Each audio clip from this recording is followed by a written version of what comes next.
One TV Patrol.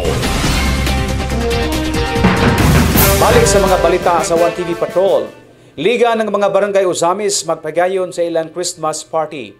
Giatangan na usab sa mga punong barangay sa dakban sa Usamis ang pinagkasadya o pinagkamabulukon nga selebrasyon sa tibok tuig ang Christmas party sa Liga ng mga barangay sa Usamis. Mismo si ABC Vice President, City Councilor John Carlo Moraleon ang mipahibalo labot sa maong aktibidad atol sa ulahing regular session sa konseho diin ang mga miyembro sa konseho madasigon usab niyang gidapit.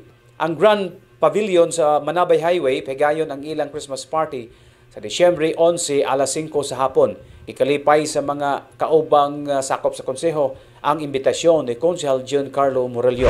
Chair,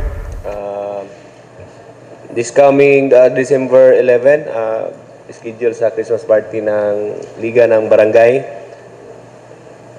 at Pavilion. There is a Grand Pavilion.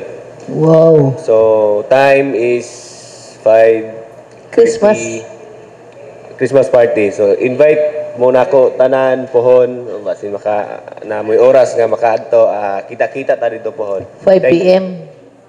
5 p.m. start. Okay. That would be on December 11. There will be a Christmas gathering by the Liga ng Barangay on December 11. December 11. Okay, noted. Okay, thank you, Honorable Moraleon. One TV Patrol.